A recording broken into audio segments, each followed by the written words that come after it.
Okay, so we've arrived at a really dangerous point of the year. It's not really dangerous, it's just scary. Okay, if you think back to when you learned how to ride a bike, for example, you had training wheels on, right? Okay, and no matter what you did, like the bike's going to stay up because those training wheels are going to keep you in place. So far, everything we've done has been with our hand in a cylinder. So the stick's nice and snug. Okay, it's kind of easy to get our fulcrum and everything in the right place. We still maybe have some bad habits, but for the most part, there's not much that can go wrong. Today, we're taking the training wheels off. Okay, we're going to learn how to open the back of the hand and let the stick bounce. Okay, so when you first start doing this, it's going to feel a little bit out of control, and this is where my students tend to start doing some weird things with their hands. Okay, and if you're not careful, those weird things can form really bad habits that are hard to overcome. So we're going to take it nice and slow. For this next section, I'm going to zoom the camera in real tight so you can see exactly what's going on with my hands. I want you to listen very carefully and watch very carefully. Look exactly at what's happening with my hand. Okay, don't exaggerate anything. Don't be creative with how you hold the stick. Try to do it exactly the way I describe it and exactly the way I see it. Okay, so to make the stick bounce, the first thing we have to do is give the stick room to bounce.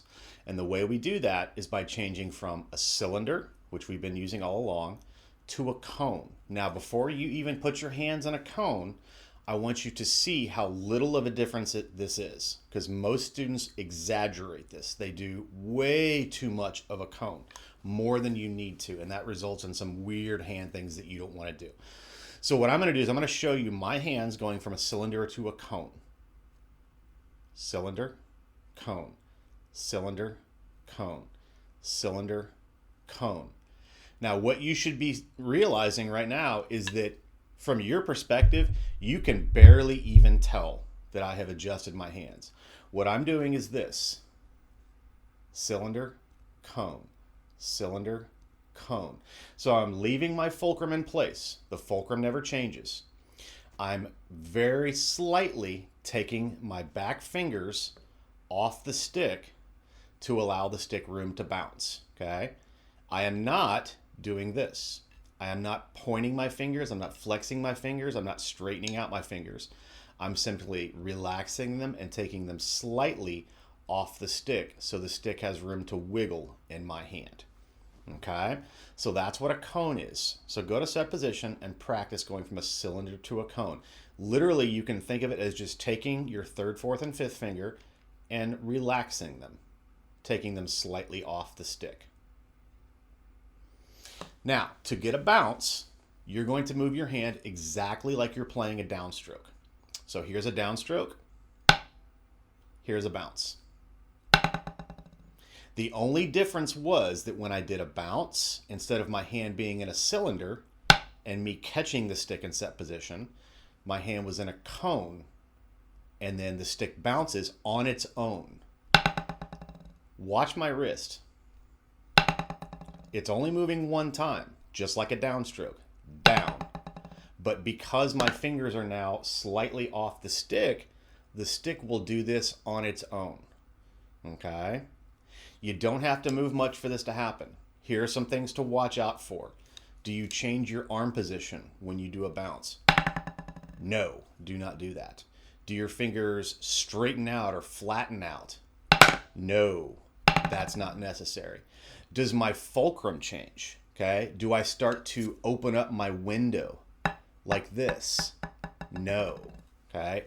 Everything about the fulcrum stays the same, okay. You're gonna feel some friction there. Okay, the stick rubbing against your fingers, that's okay. That's what we want. Your index finger is going to stay wrapped underneath the stick. So, like I said, we're kind of taking the training wheels off, but we're maintaining control of the stick with the fulcrum. Okay, and again, everything about this is just like a downstroke. Throw the stick at the head, leave your hand there, and let it bounce on its own. Okay?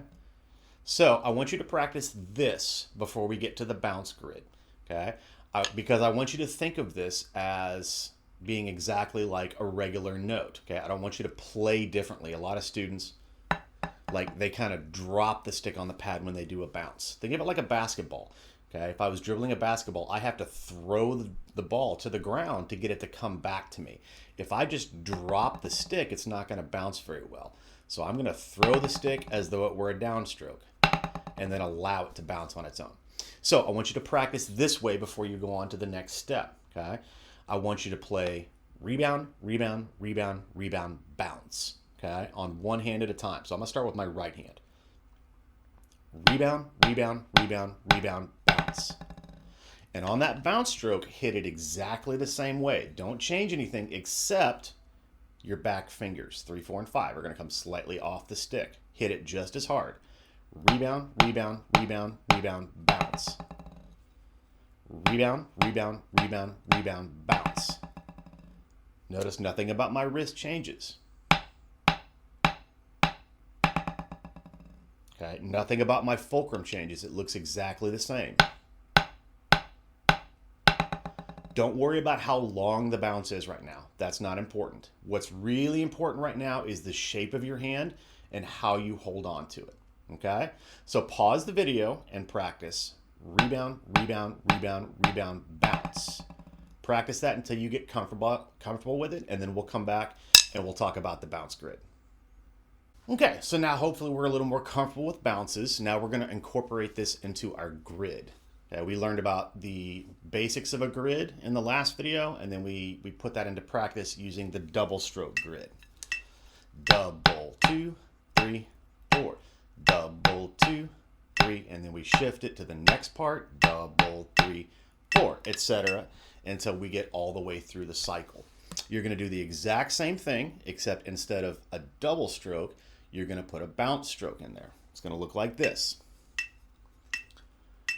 Bounce, 2, 3, 4. Bounce, 2, 3. Now we put on the second beat. 1, bounce, 3, 4. 1, bounce, 3, 4. 1, 2, bounce, 4. 1, 2, bounce, 4. 1, 2, 3, bounce, 1, 2, 3, bounce, 1. And then we end with one note at the end. Okay, so that's the bounce grid. Here's the thing you need to pay attention to, because what this is building toward is what we call a multiple bounce roll. Okay, you've heard that sound a lot. Like if you've ever heard the Star Spangled Banner, at the beginning you hear the one snare drummer go, yum, ba-dum, ba. So a multiple bounce roll is a way of sustaining a sound on the snare drum. Okay, and when we do that, when we play a multiple bounce roll, what's happening is in slow motion, these multiple bounces on each hand are kind of overlapping. Okay, they're touching each other. If they don't touch each other, we don't get this sound, we get this sound, which does not sound like one long sound. So we have to train ourselves right away to make sure that our bounces overlap and touch the next note. So when we're doing this, our first bounce, we're gonna leave down until we hit the next note. So instead of getting a gap in between the bounce and beat 2, we're gonna leave it down. Okay, and then that next note is what's going to stop the bounce. Both sticks are actually going to come up together. 1, 2, now they come up. 3, 4. 1, 2, now they come up together. 1, leave it down. 3, 4. 1, leave it down. 3, 4. Okay, that's a new kind of coordination. Don't expect to be able to figure that out right away. That's going to take some practice. Okay, you can think of it as the note after the bounce is what ends the bounce. So we want the stick to bounce until the next note. Okay, now you may not be able to get the stick to bounce long enough for that to happen. Okay, as you're just starting out, you may not get this. You may get this. See how the buzz is really short? The bounce kind of stops. Okay, that's okay. Practice leaving your hand down though.